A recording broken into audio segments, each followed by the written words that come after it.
ಈಗ ನನ್ನನ್ನು ಯಾರು ಇಮಿಟೇಟ್ ಮಾಡ್ಬೇಕು ಗೊತ್ತಾ? ಬನ್ನಿ ಗಿಲ್ಲಿ, ಇವಾಗ ನಾವು ಅಲ್ವಾ ಗಿಲ್ಲಿ?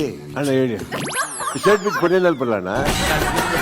ರಾಶಿಕಾ ಅವರೇ, ಈ ಮನೇಲಿ ಕೂಗಾಡೋದ್ರಿಂದ ಮಾತ್ರ ಪ್ರಾಬ್ಲಮ್ ಆಗಲ್ಲ, ವಾಮಿಟ್ ಮಾಡೋದ್ರಿಂದ, ಚಪ್ಪಳೆ ತಗೋದ್ರಿಂದ ಪ್ರಾಬ್ಲಮ್ ಆಗುತ್ತೆ. ಕಾವ್ಯ ಅವ್ರಿಗೆ ಬಿಗ್ ಬಾಸ್ ಮನೇಲಿ ಕಾಣುವಂತ ಅಪ್ಸರ, ಅವಳ ಕಣ್ಣುಗಳೇ ನೋಡೋದಕ್ಕೆ ಸುಂದರ.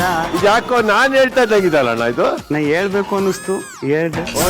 ಸಂಡೇ ವಿತ್ ಸುದೀಪ ಇಂದು ರಾತ್ರಿ 9 ಗಂಟೆಗೆ. ಈಗ ನನ್ನನ್ನು ಯಾರು ಇಮಿಟೇಟ್ ಮಾಡ್ಬೇಕು ಗೊತ್ತಾ? ಬನ್ನಿ ಗಿಲ್ಲಿ, ಇವಾಗ ನಾವು ಅಲ್ವಾ ಗಿಲ್ಲಿ? ಅಣ್ಣ ಹೇಳಿ, ಶರ್ಟ್ ಬಿಟ್ಟು ಕೊನೆಯಲ್ಲಿ ಬರೋಣ. ರಾಶಿಕಾ ಅವರೇ, ಈ ಮನೇಲಿ ಕೂಗಾಡೋದ್ರಿಂದ ಮಾತ್ರ ಪ್ರಾಬ್ಲಮ್ ಆಗಲ್ಲ, ವಾಮಿಟ್ ಮಾಡೋದ್ರಿಂದ, ಚಪ್ಪಳೆ ತಗೋದ್ರಿಂದ ಪ್ರಾಬ್ಲಮ್ ಆಗುತ್ತೆ. ಕಾವ್ಯ ಅವ್ರಿಗೆ ಬಿಗ್ ಬಾಸ್ ಮನೇಲಿ ಕಾಣುವಂತ ಅಪ್ಸರ, ಅವಳ ಕಣ್ಣುಗಳೇ ನೋಡೋದಕ್ಕೆ ಸುಂದರ. ಯಾಕೋ ನಾನ್ ಹೇಳ್ತಾ ಇದ್ದಂಗಿದಲ್ಲ ಅಣ್ಣ ಇದು. ನಾ ಹೇಳ್ಬೇಕು ಅನ್ನಿಸ್ತು, ಹೇಳ್ದೆ.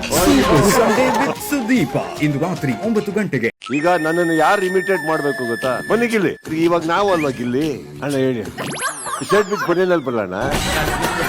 ರಾಶಿಕಾ ಅವರೇ, ಈ ಮನೇಲಿ ಕೂಗಾಡೋದ್ರಿಂದ ಮಾತ್ರ ಪ್ರಾಬ್ಲಮ್ ಆಗಲ್ಲ, ವಾಮಿಟ್ ಮಾಡೋದ್ರಿಂದ, ಚಪ್ಪಳೆ ತಗೋದ್ರಿಂದ ಪ್ರಾಬ್ಲಮ್ ಆಗುತ್ತೆ. ಕಾವ್ಯ ಅವ್ರಿಗೆ ಬಿಗ್ ಬಾಸ್ ಮನೇಲಿ ಕಾಣುವಂತ ಅಪ್ಸರ, ಅವಳ ಕಣ್ಣುಗಳೇ ನೋಡೋದಕ್ಕೆ ಸುಂದರ. ಯಾಕೋ ನಾನ್ ಹೇಳ್ತಾ ಇದ್ದಂಗಿದಲ್ಲ ಅಣ್ಣ ಇದು. ನಾ ಹೇಳ್ಬೇಕು ಅನ್ನಿಸ್ತು, ಹೇಳ್ದೆ. ಸಂಡೇ ವಿತ್ ಸುದೀಪ ಇಂದು ರಾತ್ರಿ 9 ಗಂಟೆಗೆ.